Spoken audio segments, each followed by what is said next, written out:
हर हर महादेव, जय भोलेनाथ। नमस्कार, मैं सुरभि मिश्रा आदर्श जीवन में आपका स्वागत करती हूँ। आज मैं लेकर आई हूँ कार्तिक मास की कहानी। एक समय की बात है, किसी गांव में एक बूढ़ी माई अपने बेटे और बहू के साथ रहती थी। कार्तिक का महीना आया तो बूढ़ी माई कार्तिक स्नान के लिए गंगा जी जाने का विचार करने लगी। वह अपने बेटे और बहू से बोली कि कार्तिक स्नान के लिए मैं गंगा जी जा रही हूँ। यह सुनते ही बहू बोली कि माता जी, मैं भी आपके साथ कार्तिक स्नान करने के लिए गंगा जी जाना चाहती हूँ। यह सुनते ही सास ने उससे साफ मना कर दिया और बोली कि बहू, मेरी तो उम्र हो गई है, तुम तो अभी बहुत छोटी हो, बाद में कभी चली जाना। मेरे पीछे घर में कोई तो होना चाहिए, तुम्हें तो घर में रहना होगा और घर की देखभाल भी तो करनी है। इस पर बहू बोली कि ठीक है माता जी, आप गंगा स्नान करोगी तो मैं भी समझ लूंगी कि गंगा स्नान कर लिया। अब सास कार्तिक के महीने में गंगा स्नान करने के लिए हरिद्वार चली जाती है। सास के जाने के बाद बहू बहुत दुखी हुई और मन ही मन वह खुद को कोसने लगी कि पता नहीं मैंने ऐसे कौन से बुरे कर्म किए हैं जिसके कारण मैं कार्तिक स्नान के लिए गंगा जी नहीं जा पाई। ऐसा सोचकर वह बहुत ही दुखी हुई। उधर सास मन ही मन बहुत खुश हो रही थी कि वह गंगा स्नान के लिए आई है और बहू को नहीं लाई।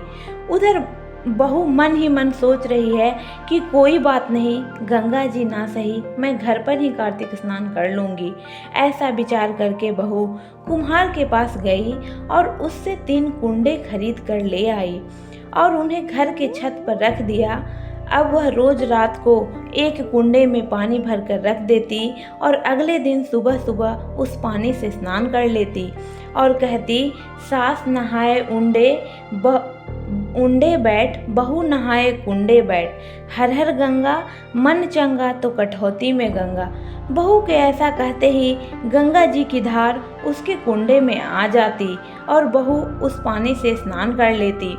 उधर दूसरी ओर गंगा स्नान करते वक्त बूढ़ी माई के मन में विचार आया कि वह अपनी अलमारी खुली छोड़ आई है, जिससे बहू उसकी अलमारी खोलकर उसके सारे गहने और रुपए पैसे निकाल लेंगी।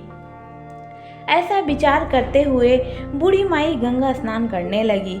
जैसे ही उसने गंगा जी में डुबकी लगाई, उसकी नाक की नथ खुलकर गंगा जी में बह गई।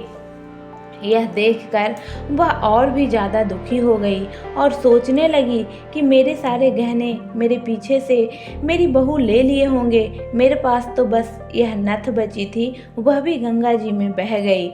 ऐसा सोचकर वह बहुत दुखी हुई। उधर बहू दूसरे दिन जब कुंडे में बैठकर स्नान कर रही थी तो उस पानी में उसकी सास की नथ मिलती है, जिसे देखकर वह सोचती है कि अरे, यह नथ तो मेरी सास की है, यह यहाँ कैसे आई। ऐसा सोचते हुए वह उस नथ को उठाकर बहुत ही संभाल कर रख देती है। अगले दिन जब सास फिर से गंगा स्नान करने जाती है तो उसे अपने गहनों की फिर से चिंता होती है और अपनी खोई हुई नथ की भी याद आती है। जैसे ही वह गंगा जी में डुबकी लगाती है तो उसके हाथ की अंगूठी भी गंगा जी में बह जाती है। यह देखकर वह अब और भी दुखी हो जाती है। अगले दिन फिर जब बहू कुंडे में भरे पानी से स्नान कर रही है तो उस पानी में सास की अंगूठी निकलती है।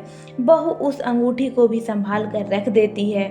ऐसे ही देखते देखते कार्तिक का महीना समाप्त हो गया। कार्तिक समाप्त होने पर उसकी सास वापस अपने घर लौटकर आती है तो बहू ने सास की नथ और अंगूठी भी लौटा देती है। तब सास पूछने लगती है कि बहू, ये नथ और अंगूठी तुम्हारे पास कहाँ से आई।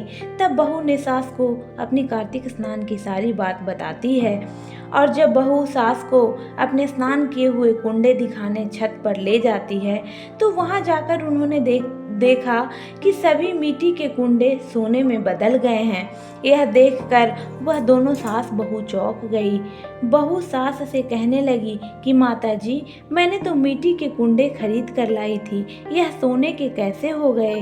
तब सास बहू से बोली कि बहू, तुम पर कार्तिक महाराज की कृपा हुई है। मैं गंगा जी स्नान करने गई थी, लेकिन मैंने सच्चे मन से स्नान नहीं किया। मुझे वहाँ भी अपने गहनों की चिंता थी, इसलिए मेरी नथ और अंगूठी भी गंगा जी में बह गई।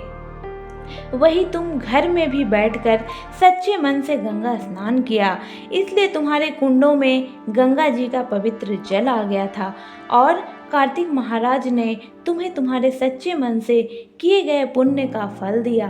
तो हे कार्तिक महाराज और हे गंगा मैया, जैसे कृपा आपने बहू पर करी, वैसे ही हर कार्तिक स्नान करने वालों पर अपनी कृपा सदा बनाए रख।